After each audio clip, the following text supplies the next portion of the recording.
Coraline was woken by the mid-morning sun full on her face. For a moment she felt utterly dislocated.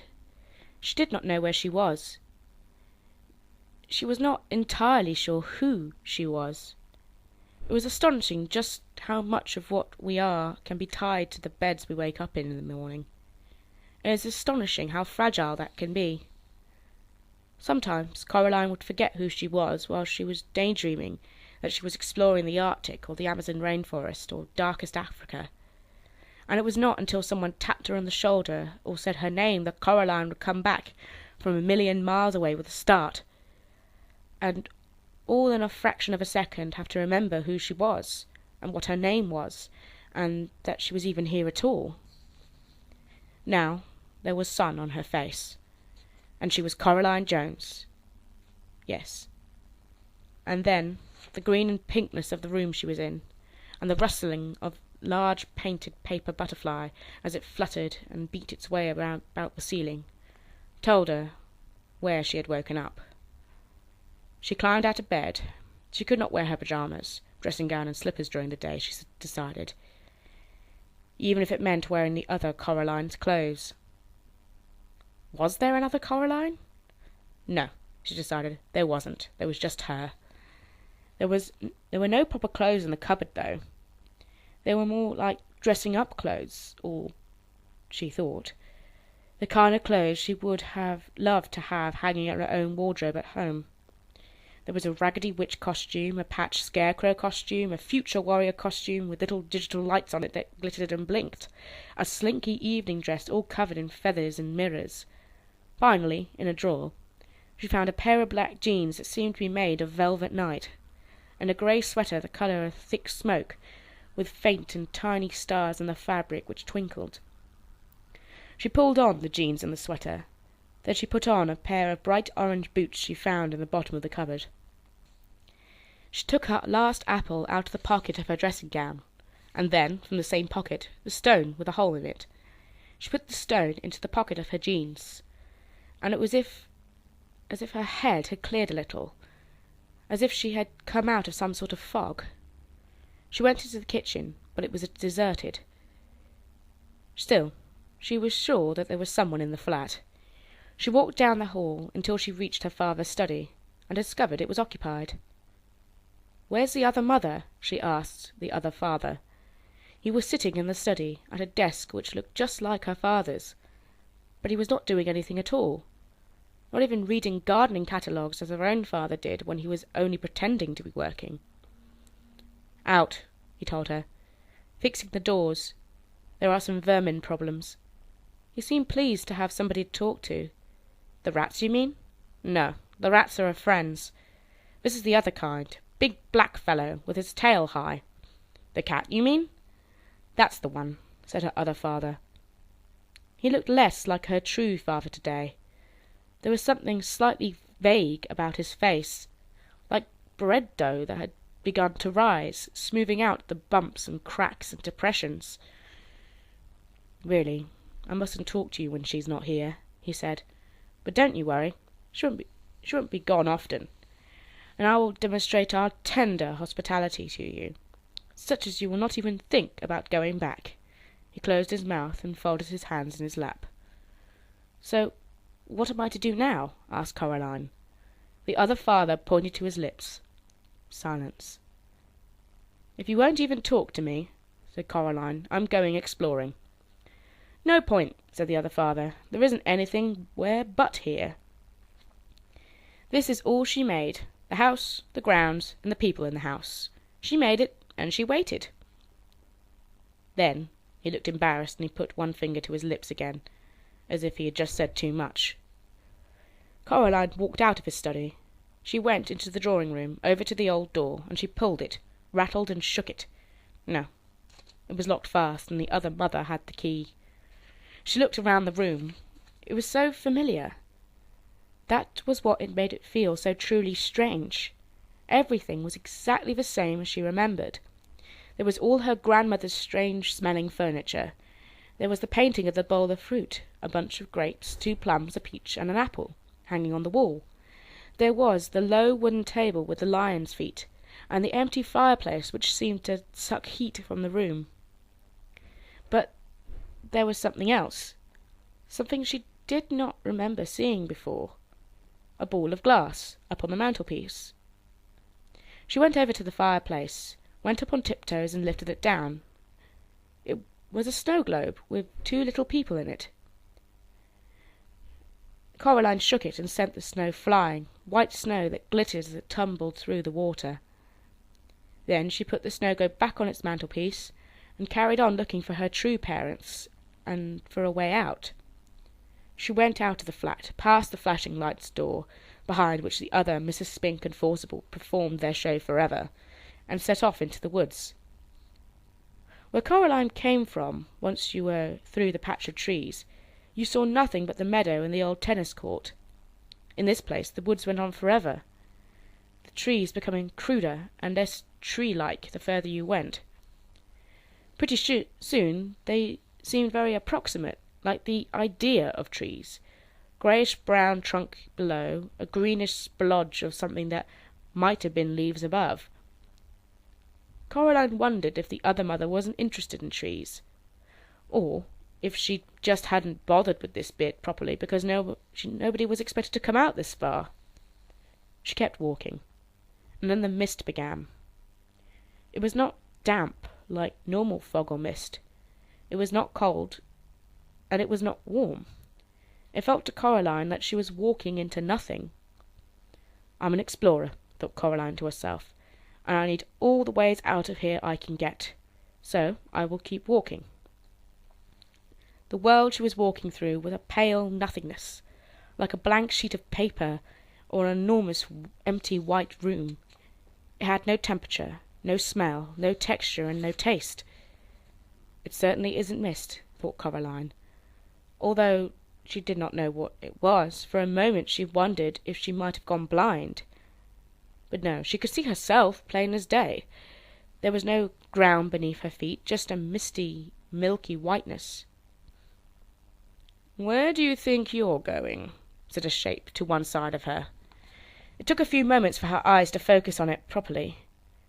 She thought it was some kind of lion at first, some distance away from her, and then she thought it might be a mouse close beside her. And then she knew what it was. "I'm exploring," Coraline told the cat. Its fur stood straight out from its body, and its eyes were wide, while its tail was down between its legs. It did not look a happy cat. "Bad place," said the cat. "If you want to call it a place, which I don't. What are you doing here?" "I'm exploring." "Nothing to find here," said the cat. "This is just the outside, the part of the place she hasn't bothered to create." "She?" "The one who says she's your other mother," said the cat. "What is she?" asked Coraline. The cat did not answer, just padded through the pale mist beside Coraline. Something began to appear in front of them, something high and towering and dark. "You were wrong," she told the cat. "There is something here." And then it took shape in the mist. A dark house, which loomed at them out of the formless whiteness. "But that's," said Coraline. "The house you just left," agreed the cat. "Precisely." "Maybe I got turned round in the mist," said Coraline. The cat curled the high tip of its tail into a question mark, and tipped its head to one side. "You might have done," it said. "I certainly would not. Wrong, indeed." "But how can you walk away from something and still come back to it?" "Easy," said the cat. "Think of somebody walking around the world. You start out walking away from something, and you end up coming back to it." "Small world," said Coraline. "It's big enough for her," said the cat. "Spiders' webs only have to be large enough to catch flies." Coraline shivered. "He said that she's fixing all the gates and doors to keep you out." "She may try," said the cat, unimpressed. "Oh, yes, she may try." They were standing under a clump of trees now, beside the house. These trees looked much more likely. There's ways in and out of places like this that she doesn't know about." "Did she make this place, then?" asked Coraline. "Made it, found it, what's the difference?" asked the cat. "Either way, she's had it a very long time. Hang on." And it gave a shiver and a leap, and before Coraline could blink, the cat was sitting with its paw holding down a big black rat.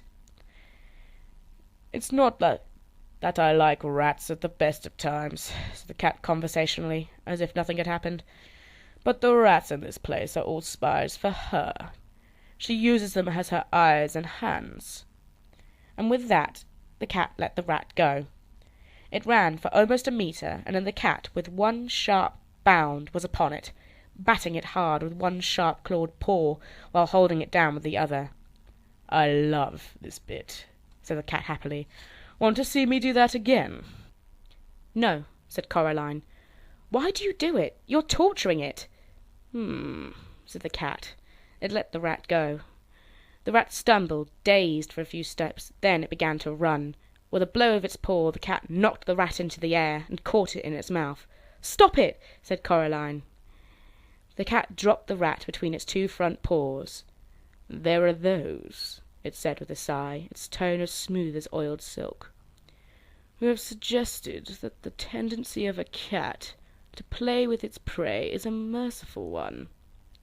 After all, it permits the occasional funny little running snack to escape from time to time. How often does your dinner get to escape?" And then it picked up the rat in its mouth and carried it off into the woods behind a tree. Coraline walked back into the house. All was quiet and empty and deserted. Even her footsteps on the carpeted floor seemed loud. Dust motes hung in a beam of sunlight. At the far end of the hall was the mirror. She could see herself walking towards the mirror, looking, reflected, a little braver than she actually felt. There was nothing else there in the mirror, just her in the corridor. A hand touched her shoulder, and she looked up. The other mother stared down at Coraline with big black button eyes. "Coraline, my darling," she said, "I thought we could play some games together this morning, now that you're back from your walk. Hopscotch? Monopoly? Happy families?" "You weren't in the mirror," said Coraline. The other mother smiled. "Mirrors," she said, "are never to be trusted. Now, what game shall we play?" Coraline shook her head. "I don't want to play with you," she said. "I want to go home and be with my real parents. I want you to let them go, to let us all go." The other mother shook her head very slowly. "Sharper than a serpent's tooth," she said, "is a daughter's ingratitude. Still, the proudest spirit can be broken with love." And her long white fingers waggled and caressed the air. "I have no plans to love you," said Coraline, "no matter what. You can't make me love you."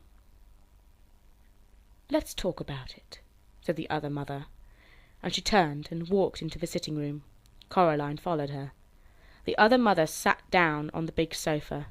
She picked up a brown handbag from beside the sofa, and took out a white, rustling paper bag from inside it. She extended the hand with the paper bag in it to Coraline. "Would you like one?" she asked politely. Expecting it to be a toffee or a butterscotch ball, Coraline looked down. The bag was half filled with large, black, shiny beetles, crawling over each other in their efforts to get out of the bag. "No," said Coraline, "I don't want one." "Suit yourself," said the other mother. She carefully picked out a particularly large and black beetle, pulled off its legs, which she dropped neatly into a big glass ashtray on the small table beside the sofa, and she popped the beetle into her mouth. She crunched it happily. "Yum," she said, and took another. "You're sick," said Coraline. "Sick and evil and weird." "Is that any way to talk to your mother?" her other mother asked, with her mouth full of black beetles. "You aren't my mother," said Coraline. Her other mother ignored this. "Now, I think you are a little overexcited, Coraline. Perhaps this afternoon we could do a little embroidery together, or some watercolour painting. Then dinner, and then, if you have been good, you may play with the rats a little before bed, and I will read you a story and tuck you in, and kiss you good night." Her long white fingers fluttered gently, like a tired butterfly, and Coraline shivered. "No," said Coraline. The other mother sat on the sofa. Her mouth was set in her line. Her lips were pursed. She popped another black beetle into her mouth, and then another, like someone with a bag of chocolate-covered raisins. Her big black button eyes looked into Coraline's hazel eyes. Her shiny black hair twined and twisted about her neck and shoulders, as if something were blowing in the wind that Coraline could not touch or feel. They stared at each other for a minute. Then the other mother said, "Manners." She folded the white paper bag carefully so no black beetles could escape, and she placed it back in the shopping bag. Then she stood up, and up, and up.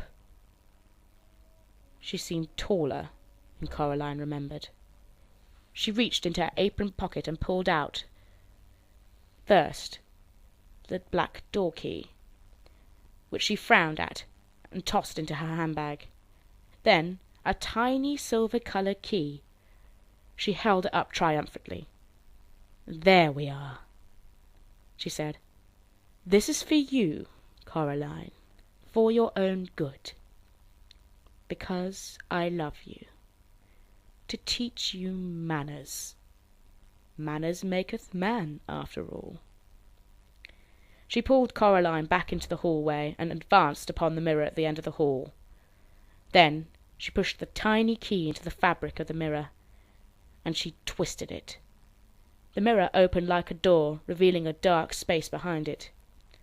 "You may come out when you've learnt some manners," said the other mother, "and when you're ready to be a loving daughter." She picked Coraline up and pushed her into the dim space behind the mirror. A fragment of beetle was sticking to her lower lip, and there was no expression at all in her black button eyes. Then she swung the mirror door closed and left Coraline in darkness.